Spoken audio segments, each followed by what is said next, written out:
bahwa kamu sebenarnya minjam uang ya ke ke Andri. Iya Pak. Terus kenapa kamu belum bayar? Ya kan belum ada uangnya Pak. Bukan belum ada uangnya katanya. Kamu itu menyepelekan. Kamu sebelumnya ada uangnya. Kamu kalau mau niat bayar harusnya ada itu. Kamu bisa sisihkan itu. Sebulan berapa itu harus bisa sisihkan. Kamu menyepelekan itu. Teman kamu loh itu. Akhirnya disampaikan. Tahu nggak kamu sekarang ini nggak bisa jalan kenapa?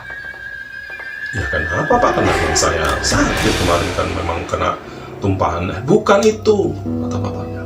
Kamu tuh disantet.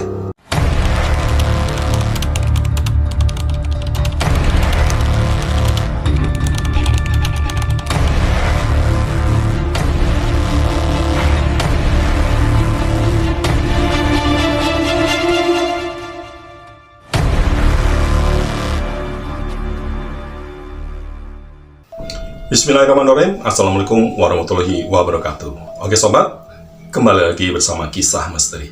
Ya, Kisah Misteri kali ini merupakan kiriman dari seorang narasumber yang bernama Mas Adi. Nah, Mas Adi mengirimkan suatu kisah atau sebuah cerita untuk dibawakan oleh tim Kisah Misteri, yang ini mengenai temannya yang terkena santet gara-gara berhutang. Baik, terima kasih kirimannya Mas Adi. Terima kasih atas ceritanya yang segera akan kami bawakan oleh tim Kisah Misteri. Dan buat sobat yang ingin mengirimkan cerita atau mengirimkan kisahnya untuk dibawakan ke Kisah Misteri, sobat bisa mengirimkannya melalui email yang sudah ada dicantumkan di kolom deskripsi. Dan buat sobat yang baru saja bergabung, baru menemukan channel ini, mungkin saja bisa membantu channel ini supaya bisa berkembang lagi dengan cara membantu subscribe, dan jangan lupa juga untuk menekan tombol loncengnya agar sobat akan mendapatkan informasi video-video terbaru dari Kisah Misteri. Baik, yang ingin tahu bagaimana ceritanya, bagaimana kisahnya tentang seseorang yang berhutang akhirnya terkena santet, jangan kemana-mana, tetap di Kisah Misteri. Ya, cerita ini diawali pada saat lalu. Ini kebetulan ada 3 sahabat ada 3 sahabat, yaitu Mas Adi, kemudian Mas Tono, lalu kemudian yang satu lagi adalah Mas Andri. Mereka ini bersahabatan, ya, Mas Andri, Mas Tono, sama Mas Adi ya. Jadi mereka bersahabatan. Ini mereka sama-sama dari kampung nih dulunya ya. Mereka masih muda-muda, waktu itu masih usia kira-kira ya sudah lulus sekolah lah, ya, masing-masing sudah lulus sekolah. Kemudian mereka mendapatkan kesempatan bekerja itu di luar negeri, ya, sebagai TKI. Ya, kebetulan waktu itu mereka bertiga itu mendapat pekerjaan itu di Taiwan, ya, mereka bekerja di sana. Dan memang sebetulnya 3 sahabat ini dari kecil, dari masih kecil belum sekolah, ya, kebetulan memang lingkungannya adalah di desa itu mereka berdekatan. Jadi Mas Adi, Mas Tono sama Mas Andri ini memang satu lingkungan lah di situ. Jadi dari kecil, dari dia sekolah SD itu selalu bersama-sama. Jadi kadang-kadang sudah nggak biasa nih, kadang-kadang kalau mereka pulang setelah bersekolah atau setelah bermain, ini bergantian nih, kadang-kadang ke rumahnya si Mas Adi, kadang-kadang ke rumahnya Mas Tono, gantian ke rumahnya Mas Andri. Mereka makan udah seperti seperti adik kakak. Jadi mereka betul-betul memang karena dari kecil ya. Nah, sampai dia bekerja sama nih, ya, sampai bekerja itu sama-sama nih waktu ada tawaran kerja di luar negeri, yaitu di Taiwan. Nah, singkat cerita, mereka kerja di Taiwan hampir sekitar ada 2 tahunan. 2 tahunan mereka bekerja, akhirnya mereka kembali lagi nih, sama-sama nih, kebetulan kembali lagi. Ya, kembali lagi kebetulan pas liburan, ya, pas liburan atau pas kebetulan kontraknya atau apalah. Pokoknya dia mengharuskan mereka harus kembali lagi nih ke Indonesia. Nah, sebelumnya ya mereka ini antara si Mas Andri sama Mas Adi, Mas Tono, di sana memang ya walaupun beda perusahaannya, tetapi tetap di satu negara Taiwan itu. Ya, mereka suka bertukar pikiran juga. Ya, kadang-kadang mereka bertukar pikiran. Jadi kalau misalkan kalau kita udah nggak kerja lagi, kita di Indonesia mau ngapain? Ya, masing-masing tuh cerita. Ada yang pengen ya jualan lah, karena dia sudah mengumpulkan modal. Jadi memang mereka bertekad di waktu di sana itu mereka menyisihkan ya, sebagian memang buat orang tuanya, sebagian lagi dia sisihkan memang buat modal nanti suatu saat dia harus kembali lagi ke Indonesia, dia mau buka usaha apa. Nah, itu di antara bertiga itu sudah membicarakan hal itu. Nah, tetapi beda nih, satu lagi ada yang namanya Mas Tono. Mas Tono ini dia nggak punya kepikiran ya untuk membuat modal atau segala macam. Jadi kalau dia bilang Ya kalau nanti di Indonesia ya nanti gimana di sana aja lah, katanya begitu. Ya entah mungkin ngelamar kerja lagi atau apa begitu. Nah betul tuh, ketika mereka sudah berkumpul lagi di Indonesia, mereka berkumpul ya di rumahnya, kebetulan di rumahnya si Mas Adi, mereka berkumpul. Ya udah yuk kita ini apa namanya, kita susun rencana kalau kita mau dagang nih. Kamu mau dagang apa? Tanya si Mas Adi ke Mas Andri. Kayaknya aku mau jualan ini aja deh, jualan bakso, katanya gitu. Karena kebetulan keluarganya si Mas Andri ini memang leleknya atau Pak Le-nya itu mereka rata-rata adalah pedagang bakso ya. Kemudian kalau si Mas Adi sendiri, ya Mas Adi sendiri itu dia ingin berdagang soto. Yang berdagang soto. Nah kebetulan Mas Tono ketika ditanya, nah kamu pengen dagang apa Ton? Katanya gitu. Aduh, saya belum kepikiran deh untuk dagang, katanya gitu. Paling nanti aja lah, katanya, biarin aja saya nikmatin dulu aja masa liburan gitu. Jadi memang Mas Tono dari awal waktu di Taiwan mereka berkumpul juga, ketika diajak diskusi mengenai mau jualan apa, memang nggak pernah mau ikutan nih si Mas Tono. Begitu, ini memang agak beda sedikit nih, beda sendirilah gitu. Nah tibalah saatnya mereka akhirnya sepakat nih antara si Mas Adi, Mas Andri, mereka ingin berdagang tapi tidak berdagang di situ. Dia merantau ya, jadi merantau, katanya kalau kita dagang sama di kampung juga kayaknya kok kurang apa ya, kurang lah peminatnya, katanya, dibandingkan kalau dia harus merantau misalkan ke kota Jakarta tuh biasanya kemungkinannya agak lebih besar. Dengan modal yang ya lumayan lah, akhirnya mereka sepakat nih berdua nih, si Mas Adi sama Mas Andi pergi ke Jakarta. Nah Mas Toro nggak ikut, dia tetap di desa gitu, karena dia pengen, katanya, udah mau nikmati masa liburannya aja dulu, karena mungkin ya uangnya masih ada lah, jadi masih belum kepikiran kalau mau jualan juga jualan apa, dia masih belum tahu mau jualan apa gitu. Oke, akhirnya singkat cerita sudah dapat tempat nih di daerah Jakarta. Ya kebetulan dia Mas Adi dengan Mas Andri ini itu satu kontrakan ya, ada satu kontrakan, satu rumah itu. Akhirnya dengan modal yang ada mereka berbekal akhirnya mencari tempat lah. Si Mas Andri mau jualan Mas Andri itu mau jualan bakso, kemudian Mas Adi mau jualan soto gitu. Ya, penjualan yang berbeda di tempat yang kebetulan nggak beda jauh tempatnya juga. Kebetulan ada lapak yang kosong dan agak berdekatan. Nah singkat cerita, ini mereka akhirnya sekitar sudah berdagang dengan mereka berdua masing-masing hampir menjelang belum sampai 1 tahun lah, sekitar ya 5 bulanan lah mereka berdagang. Hasilnya lumayan. Si Mas Andi jualan bakso sampai dia akhirnya merekrut orang. Tadinya dia jaga sendiri ya, karena dia mangkal di satu tempat karena mungkin udah agak rame ya. Akhirnya dia coba merekrut orang dari Jawa juga gitu. Kemudian ada juga si Mas Adi itu juga sama, dia jualan sotonya juga lumayan, mulai meningkat. Nah kalau sudah meningkat, mereka punya pendapatan masing-masing, akhirnya mereka berpisah nih kontraknya, ya beda rumah lah. Jadi karena mereka sudah punya karyawannya masing-masing gitu ya, tapi tetap di satu lingkungan. Kebetulan ada beda satu rumah lah, ada di situ dia ngontrak masing-masing, ngontrak sendiri gitu. Nah singkat cerita, ini suatu ketika itu tiba-tiba saja pas si Mas Andri lagi jualan bakso, itu datang si Tono, temannya juga datang. Itu nggak bilang-bilang tuh kalau mereka si Mas Tono mau datang pas ya, karena memang sudah diajak sih sebetulnya Mas Tono waktu lalu pernah diajak bergabung. Ya udah kalau memang belum ada kerjaan, saya butuh orang nih, kata si Mas Andri, saya butuh orang untuk bantuin saya, mau nggak bantu saya? Itu Mas Tono nggak mau gitu.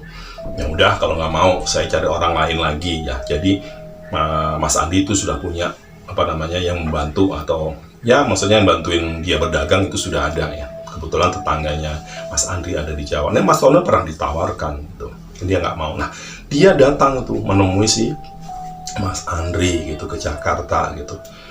Mas, lumayan ya, rame juga, katanya gitu. Ya lumayan lah, katanya gitu. Terus gimana sih Mas Adi? Itu Mas Adi di sebelah sana, itu jualan soto gitu. Itu sempat ngobrol tuh mereka, jadi udah selesai, mereka main ke kontrakannya si Mas Adi, Mas Andri juga ngobrol lah di situ mereka. Ya ditanya si Mas Tono, kamu gimana? Udah usaha apa akhirnya? Kamu usaha di Jawa? Enggak, aku belum. Gitu. Jadi sebenarnya sudah banyak didengar juga nih sama si Mas Adi dan sama Mas Andri. Kalau Tono ini memang orangnya suka berpoya-poya. Jadi uang hasil mereka kerja ya. Jadi kalau misalkan si Mas Andri dan Mas Adi itu memang mereka ditabung untuk berdagang, nah Mas Tono ini enggak. Dia justru banyak diambur-amburkan.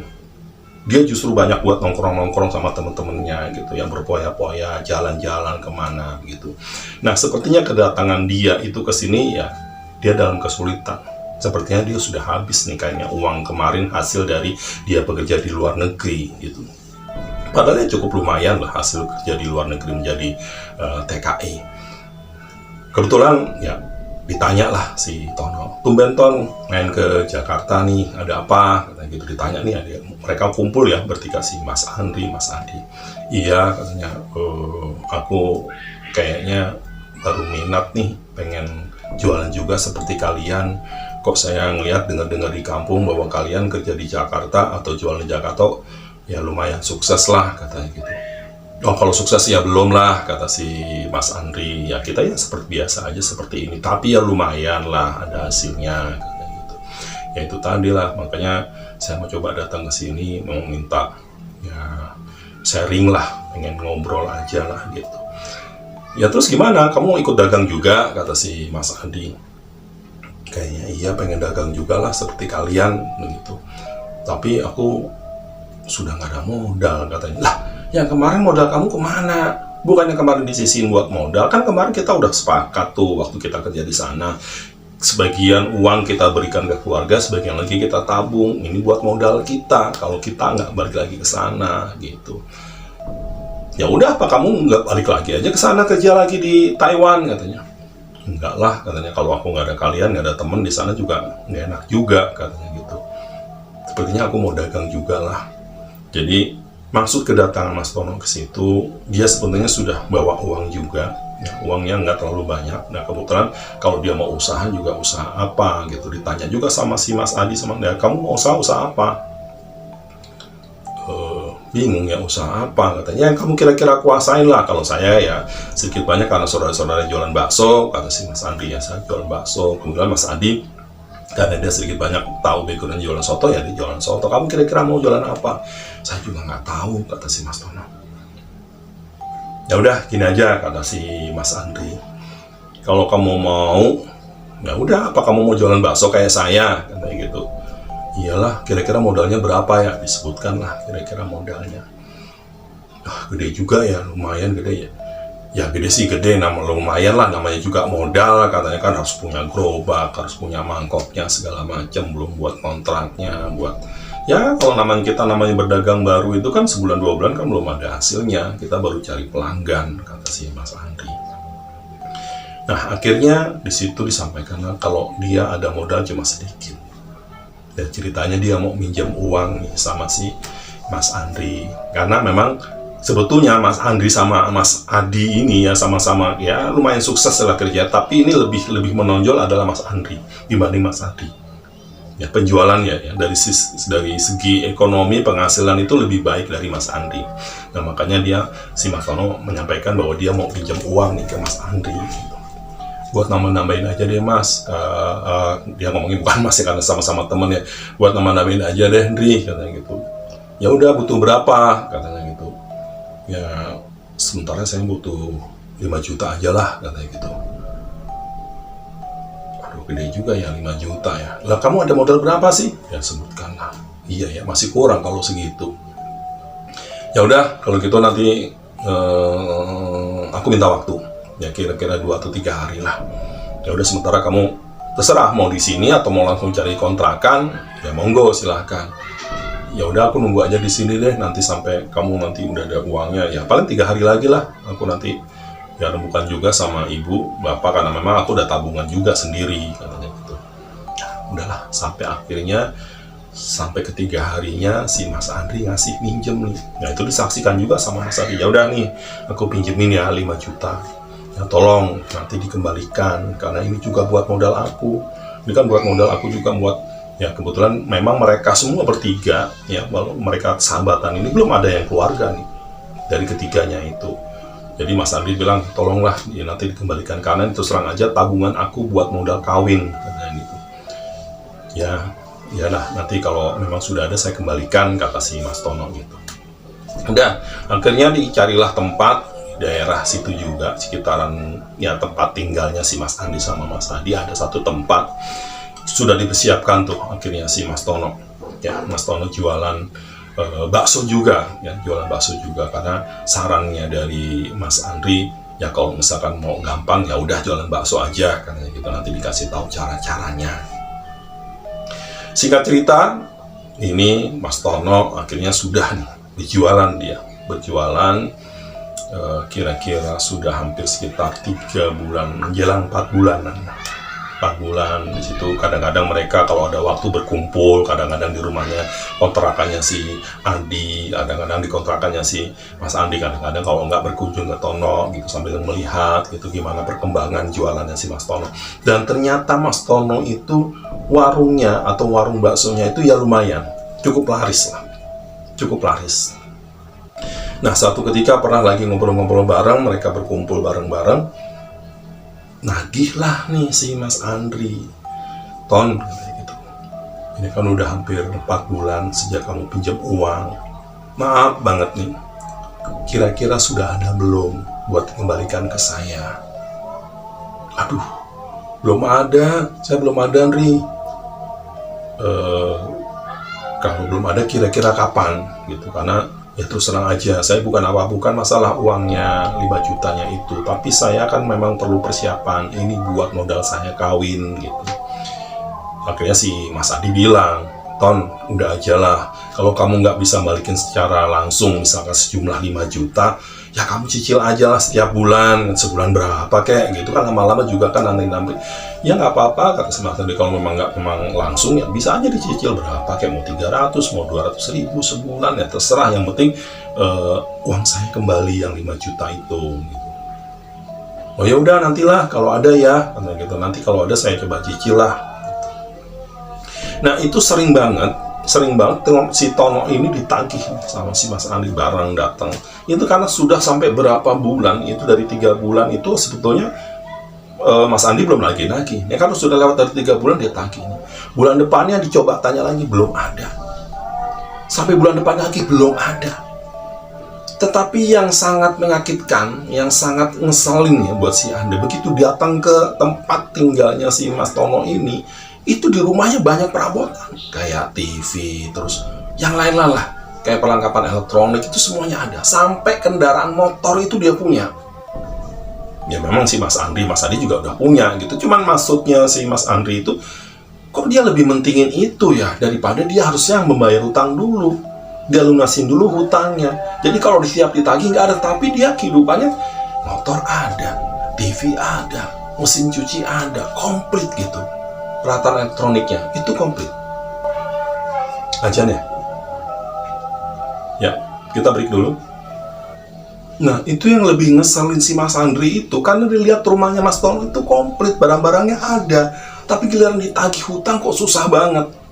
Itu yang bikin sakit hati ya sebetulnya. Ya kesel lah ibaratnya. Walaupun mereka sama-sama berteman nih dari kecil, jadi udah seperti saudara gitu ya. Sampai, loh kamu gimana sih bayar hutang, bayar hutang aja kamu nggak bisa, tapi kamu punya barang-barang apa sih, kata si Mas Tono. Ya itu kayak motor, ya motor kan saya perlu, saya kan buat transportasi, buat belanja lah, buat apalah gitu. Itu sudah sampai kesal tuh si Mas Andri. Akhirnya ya udahlah, tinggal lagi. Akhirnya sampai suatu ketika juga, ya bukan tidak melalui lagi Mas Andri, tapi Mas Adi datang sendiri. Ton, kamu cobalah, kamu ngertilah perasaannya si si Andri, katanya. Kamu kan waktu itu datang ke sini, itu kan dalam pada saat itu kan kamu posisi lagi kesulitan, minta tolong, udah dibantu sama Mas Andi. Mas Andi kurang gimana sih? Andri kurang gimana sih? Udah bantu kamu. Ya aku ngerti lah, aku ngerti di. Siapa bilang aku nggak mau bayar? Aku kan bilang mau bayar. Tapi nanti kalau ada, ya kalau belum ada aku mau bayar bagaimana? Kata si Tono gitu.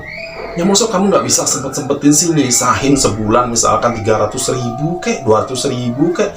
Yang penting bayar, ada niat bayar gitu tiap bulan terus. Ini kan udah, kalau dihitung itu udah hampir setengah tahun loh. Kamu belum bayar-bayar tuh utangnya sih. Kok kamu jadi kayak belain si sama kamu belain si Andri gitu. Kok kamu kayak begitu? Lah bukan belain, kata si Andi. Aku kan ya sama-sama sebagai temen lah, mengingatkan lah gitu. Iyalah nanti aku bayar. Kamu nggak denger ya aku ngomong begitu? Itu sampai kesel tuh, sampai mereka beradu argumen dan segala macam. Udah akhirnya pergi lagi si Adi. Nah ini berlangsung lama nih, sampai ditunggu-tunggu hampir sampai 1 tahun. Itu ternyata utangnya tolong nggak dibayar juga ke si Andri. Andri tuh udah kesel, udah nggak mau nyamperin lagi, udah nggak mau nagih lagi. Udah kesel saya. Udah lihat aja nanti. Lihat aja nanti, kata si Lu. Kamu mau ngapain? Katanya, udah lihat aja nanti, katanya gitu. Ternyata ada niat, bukan niat ya, jadi niat ya, niat jelek lah dari Mas Adi. Dia ingin menyelakai si Tono. Belum selesai ajannya. Kita tunggu selesai aja dulu ya. Ya, kita lanjut lagi. Itu tadi kita break dulu ya, karena tadi ada ajan. Jadi kalau di sini ajannya, karena masjidnya banyak ya, ada beberapa RW itu beda-beda. Jadi kedengeran satu baru selesai ajan, satu lagi ajan berikutnya lagi. Nah, kita break dulu tadi, sholat asar dulu. Baik, kita lanjut lagi. Sampai di mana tadi ya? Sampai ya sudah hampir 1 tahun. Ya utangnya Mas Tono ini nggak dibayar-bayar. Itu sampai kesel ya tadi si Mas Andrinya, udahlah lihat aja nanti. Nah ditanya sama Mas Adi, lihat aja nanti maksudnya gimana? Udahlah kamu lihat aja nanti gitu. Saya udah kesel. Nah ternyata itu si Mas Andri itu punya niat, dia pengen nyantet itu si Mas Tono. Jadi dia pergi nih ke Mbah Dukun. Nah ini nggak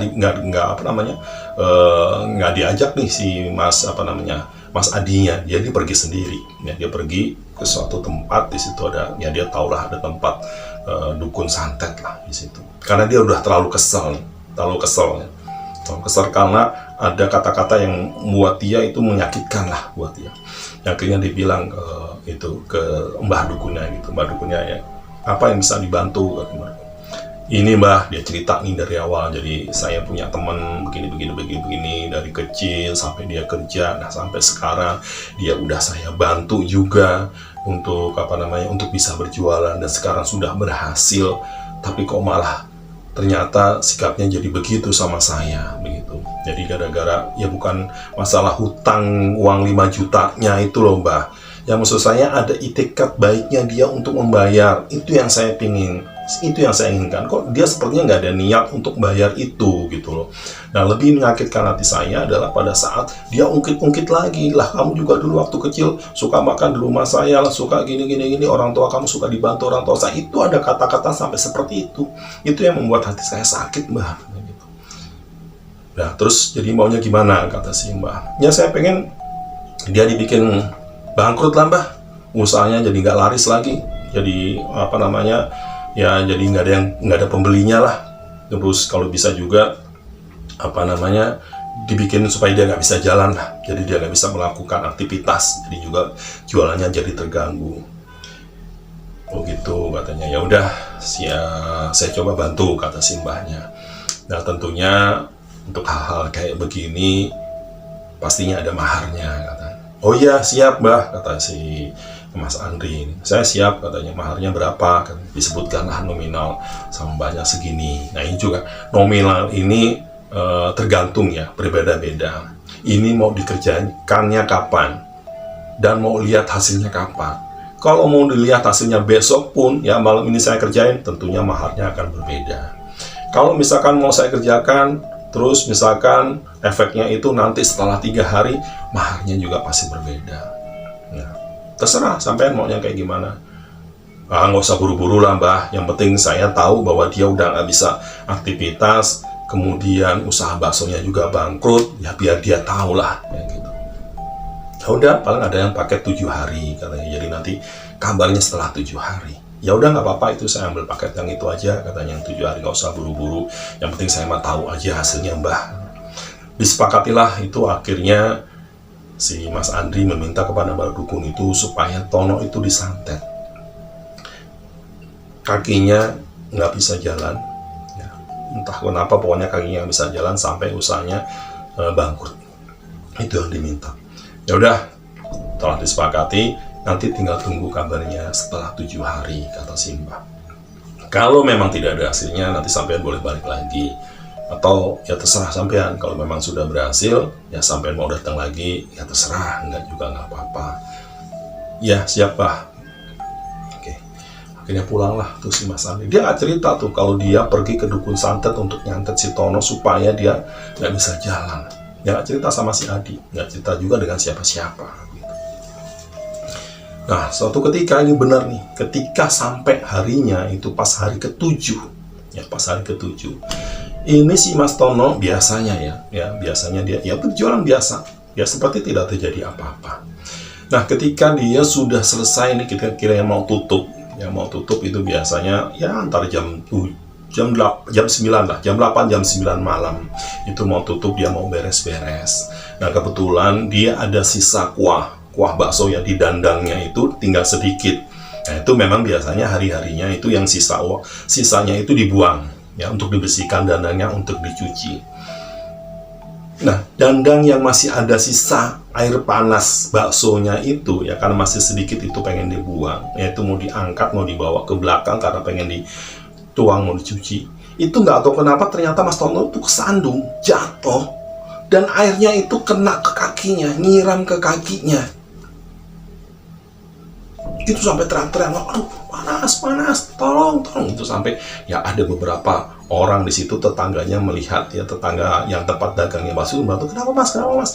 Itu dilihat kakinya itu kena siraman air panas karena dia terjatuh bawa begitu, mungkin masih ada ya air sekitar 1/4 lah, kurang dari 1/4 ya, dandang besar itu dibawa, begitu nyangkut jatuh nyiram ke kakinya Mas Tono. Akhirnya dibawa berobat nih ke dokter. Nah, anehnya, harusnya kalau orang kena air panas itu kan melepuh ya kakinya. Ini enggak melepuh kakinya, enggak kenapa-napa. Cuman yang dikagetkan sama Mas Tono itu, dia kakinya nggak bisa digerakkan sama sekali. Jadi dia cuman lurus aja kakinya gitu, susah mau diangkat, susah. Diperiksa ke dokter ya, ternyata ya cuma dikasih salep aja supaya nggak melepuh ya, kalau bahasa ini ya, biar nggak bengkak, nggak melepuh gitu. Sudah diolesi salep, udah dibawa pulang sampai rumahnya. Begitu dia nggak bisa bergerak apa-apa di situ. Dia pikir karena dia juga udah diobati juga, itu akhirnya dia tunggu sampai sekitar 2 hari 3 hari, ternyata nggak ada perubahan bahwa kaki dia nggak bisa bergerak. Nah, sudah mulai tuh, akhirnya tuh dia udah nggak jualan, ya warungnya tutup aja, sampai dia akhirnya menelpon orang tuanya, ya ayahnya dari Mas Tono ini untuk datang, ya ayah dan ibunya nih suruh datang lah, ya karena dia ya dalam keadaan tidak sehat, lagi sakit gitu. Terus sampai bapak ibunya sampai, ya ampun kenapa sih kamu sampai kayak begini, ya diceritakan lah begitu. Tapi kok anehnya itu dia nggak ada melepuh sama sekali gitu kakinya, dan justru malah kakinya bisa digerakkan. Akhirnya dicoba dibantu sama bapaknya, dibawa ke dokter, diangkat ya ke rumah sakit, diperiksakan, di ronsen nggak ada kejadian apa-apa, atau tidak ada sesuatu hal yang ibaratnya apa yang menyebabkan kaki dia itu nggak bisa bergerak, itu nggak ada. Mungkin sarafnya putus atau apa, itu nggak ada, normal semuanya. Dicoba lagi bawa ke dokter, nah itu sampai kemana-mana, beberapa dokter, beberapa rumah sakit, itu tidak bisa menyembuhkan penyakitnya dari Mas Tono. Dan itu mulai tuh segala macam yang sudah dibeli sama Mas Tono. Jadi selama dia berjualan bakso itu, yang tadinya ada TV, ada kulkas, ada kipas angin, ada mesin cuci, itu mulai sedikit-sedikit sudah mulai terjual. Karena untuk biaya berobatnya si Mas Tono ini, sampai tinggal satu-satunya motor nih yang paling berharga, itu juga habis, sampai terjual. Karena buat ngobatin kakinya Mas Tono. Nah, karena sakitnya Mas Tono ini sudah kedengaran juga sama si Mas Andri sama Mas Adi.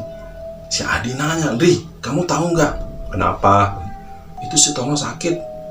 Sakit apa?" "Kakinya nggak bisa digerakin." "Tahu lah." "Loh, kamu tahu dari siapa gitu?" "Ya tahu aja, biarin aja, biar dia rasain." "Kok kamu gitu sih? Itu kan teman kamu sendiri, orang sakit. Ayo kita nengok." "Nggak, saya nggak mau nengok." "Ngapain nengok?" "Saya nggak mau nengok. Orang saya nagih hutang aja saya diusir-usir, kayak yang uang jadi seperti yang ya saya yang punya uang jadi dia yang marah-marah." "Enggak, saya nggak mau nengok. Kalau kamu nengok, nengok aja sendiri ke sana."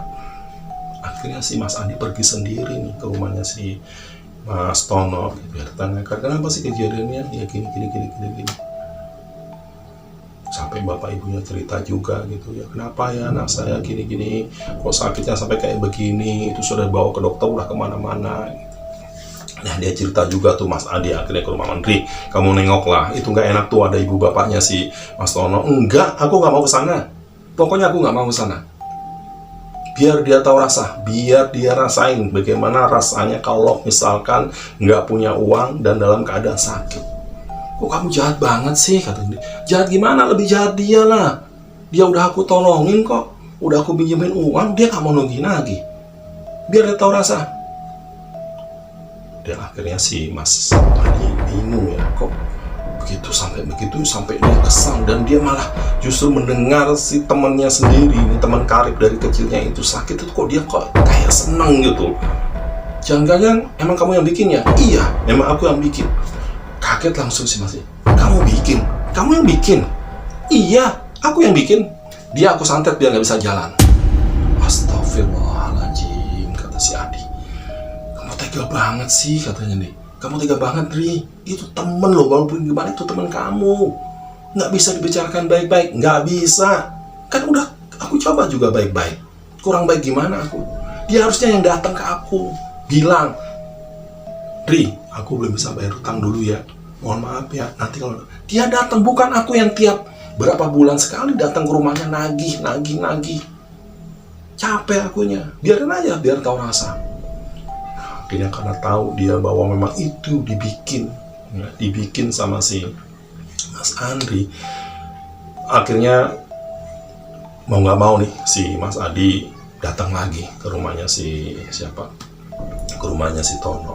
Dia cerita sama orang tuanya, "Bu, Pak, saya mau cerita sedikit nih," katanya, "terkait dengan sakitnya Mas Tono." "Oh ya, gimana nak?" katanya si bapaknya si Tono. "Jadi gini Pak, ceritanya." Jadi diceritakan dari awal lagi nih. Jadi pada saat kedatangan Mas Tono dulu dari awal, dia butuh modal, akhirnya dibantu sama Mas Andri, kemudian sampai ditagih juga. Ya, sampai ditagih itu juga susah banget, itu hampir setahun Pak. Itu nggak dibayar-bayar juga sama si Mas Tono. Justru Mas Tono makin lama makin dia membeli barang-barang yang dia inginkan. Dia bisa beli barang-barang, tapi untuk membayar hutangnya dia nggak mau. "Terus gimana Mas Adi?" katanya gitu. "Ya ini maaf ya Pak," katanya, "saya harus sampaikan. Jadi ternyata Mas Tono ini sengaja dibikin Pak." "Dibikin gimana maksudnya?" "Jadi Mas Tono ini bener Pak, ini disantet sama Mas Andri." "Kok sampai kayak begitu ya Mas Andri?" katanya. "Kok Andri sampai kayak begitu ya, nyantet temennya sendiri?" "Ya itulah Pak, makanya cobalah mungkin ya Bapak mintalah kerendahan hati si Mas Andri. Bapak mungkin datanglah sama Ibu, mohonlah minta supaya dicabut ini santetnya." Nah akhirnya di situ datanglah si bapaknya dari Mas Tono mengunjungi rumahnya si Mas Andri. Datanglah ke sana ditemani juga Mas Adi. Mas Andri, saya minta maaf ya atas kelakuan Tono," katanya gitu. Ya mungkin ini kesalahan anak saya. Kalau misalkan Bapak bisa minta tolonglah supaya Mas Andri mau menyambut santetnya, supaya anak saya tidak sakit lagi. Dan segala hutang nanti saya coba bantu bayar lah, katanya gitu. "Gini Pak, saya sih sebenarnya bukan masalah uangnya 5 juta. Ya, yang namanya uang itu bisa dicari Pak. Namanya uang bisa dicari. Yang cuma saya herankan dari Mas Tono itu, kenapa dia nggak ada niatan mau bayar. Itu yang saya nggak habis pikir. Kenapa sampai seperti itu si Tono. Dan lebih menyakitkan lagi, dia ngungkit dulu waktu masa kecil, katanya bapak selalu memberikan apa ke saya, ya suka membantu apa ke keluarga saya. Itu kan dulu, itu kan masa kecil, kita juga sama-sama kan, hidupnya ganti-gantian, bareng-barengan. Kenapa itu diungkit-ungkit gitu? Ini kan beda lagi Pak. Dia minjam, ini saksinya si Adi, dia saksinya sendiri, dia datang ke sini minjam uang. Nih, saya bilang, ini saya pinjamkan uang 5 juta, tapi tolong dikembalikan, karena uang ini buat modal saya kawin.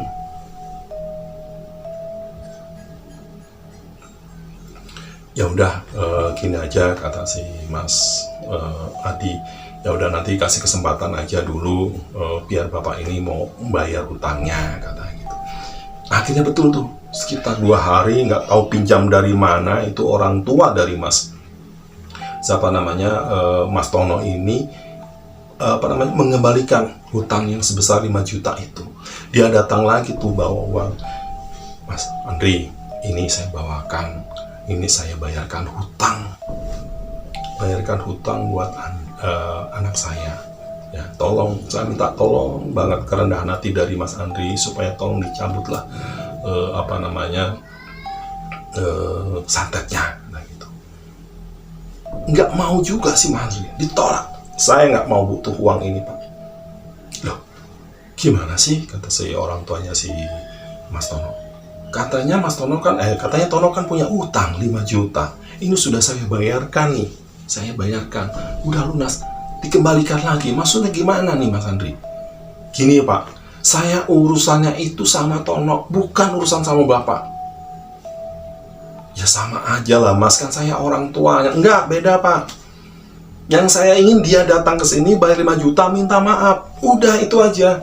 Kenapa susah banget sih dia untuk datang aja minta maaf? Ini 5 juta uangnya siapa? Dari bapaknya, ini usaha bapaknya. Saya nggak mau, saya pengen Tono tuh biar tahu, biar ngerti. Yang namanya persahabatan, pertemanan, dia harus tahu bagaimana menjaga perasaan. Sampai Mas Adi juga bantuin, udahlah Andri, terima aja nih, sama aja. Yang penting kan hutang kamu, uang kamu udah kembali. Saya bilang dari awal, bukan masalah uangnya. Saya bilang kan uang 5 juta, uang berapa juga, itu kan bisa dicari. Bisa dari mana aja. Yang saya inginkan adalah itikat baik, niat dia. Kalau dia merasa bahwa saya temannya. Kata si Mas Adi demikian. Akhirnya, ya mau gak mau, uang itu dibawa kembali lagi. Dibawa pulang lagi, ya tetap saja si Mas Andri nggak mau nyambut itu santetnya. Akhirnya setelah kejadian tersebut, kira-kira beberapa minggu kemudian, ya memikir otaklah ini orang tua dari si Mas Tono ini, sampai dibantu juga Mas Adi. Gimana ya baiknya Mas Adi supaya hal ini bisa clear lah, bisa cepat selesai lah. Ya akhirnya ya coba aja lah Pak, ini bagaimana caranya Mas Tono kita ajak aja ke sana. Kita ajak ke sana, tapi sebelumnya ya tolong dikasih tahu dulu lah si Tono ini bahwa dia merasa bahwa dia betul-betul bersalah. Bahwa dia betul merasa bersalah. Akhirnya disampaikanlah tuh sama orang tuanya si Mas Tono. Dia cerita bahwa dia tahu semua ceritanya, bahwa kamu sebenarnya minjam uang ya ke Andri kan. Iya Pak. Terus kenapa kamu belum bayar? Ya kan belum ada uangnya Pak. Bukan belum ada uangnya katanya. Kamu itu menyepelekan. Kamu sebelumnya ada uangnya. Kamu kalau mau niat bayar harusnya ada itu. Kamu bisa sisihkan itu. Sebulan berapa itu harus bisa sisihkan. Kamu menyepelekan itu. Teman kamu loh itu. Akhirnya disampaikan, tahu nggak kamu sekarang ini nggak bisa jalan, kenapa? Ya kenapa Pak? Kena saya sakit kemarin kan, memang kena tumpahan. Bukan itu, kata bapaknya. Kamu tuh disantet. Disantet? Siapa yang nyantet Pak? Si Andri katanya. Mana ada Pak, berani dia nyantet saya katanya. Saya nggak percaya santet-santetan. Ini benar-benar murni kok saya kecelakaan. Kamu tuh dikasih tahu sama orang tua. Udah sekarang gini aja. Sekarang kamu ngaku salah deh. Kamu minta maaf sama Andri. Minta maaf apa sih Pak? Itu masih apa namanya ya, masih kaku aja si Tono ini. Suruh minta maaf kalau dia salah, bahwa dia menyepelekan, tidak mengembalikan uangnya secepatnya. Itu masih saja berdebat terus, tetap aja. Akhirnya dikasih tahu pengertian sama Andri, sama ibunya. Udah Lale, kamu minta maaf aja, apa susahnya sih? Udah, ini sekarang ibu bantu nih, bapak bantu. Udah, bapak ibu pinjam uang dari, nggak tahu lah pokoknya di kampus ya, apa namanya, ibu bapak pinjam uang. Nih, kamu nanti serahkan sama Andri. Kamu minta maaf, semua kejadian itu minta maaf, bahwa itu adalah salah kamu. Mudah-mudahan kamu cepat sembuh. Itu agak susah tuh untuk meyakinkan itu, karena terus terang aja si Tono ini memang nggak terlalu percaya masalah santet-santetan kayak begitu, dan dia ngerasa memang dia murni bahwa dia adalah kecelakaan.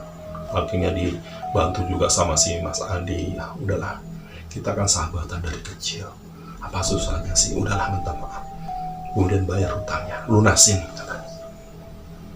Akhirnya baru mau tuh si Tono. Ya akhirnya dengan cara dibawa, dibopong, ya diangkat pakai mobil, nyewa mobil ke sana, datang si korban Andri. Anda juga kaget di situ, ternyata datang benar si Tono. Akhirnya ditemuilah tuh si Andri sama si Tono, ibunya, sama ada juga Mas Adi di situ. Andri, aku minta maaf ya. Kemarin ya aku agak berat ya si Tono mau mengucapkan itu gitu.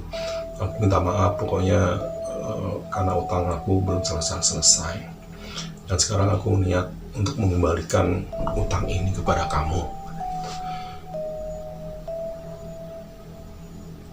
Itu masih ragu nih nerima si Andi. Dia masih bengong, masih ngeliat. Saya cuman pengen, katanya gitu, bukan masalah uangnya dibayarin. Saya pengen tahu hati kamu tuh sebenarnya gimana sama saya. Iyalah, aku salah, aku minta maaf.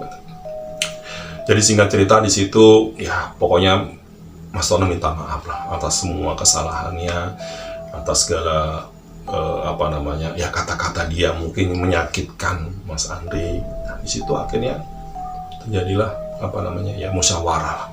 Akhirnya juga si Mas Andri juga minta maaf bahwa dia melakukan santet kepada temannya sendiri. Akhir cerita, mereka akhirnya berkumpul lagi. Jadi mereka bersama minta maaf untuk melupakan semua kejadian yang pernah dilakukan bersama-sama atas kesalahannya. Ya, jadi seperti itu kisah misteri kali ini, Sobat Misteri. Kiriman dari narasumber Mas Adi. Makasih Mas Adi atas kirimannya. Baik, sampai ketemu lagi di kisah misteri selanjutnya. Terima kasih. Wassalamualaikum warahmatullahi wabarakatuh.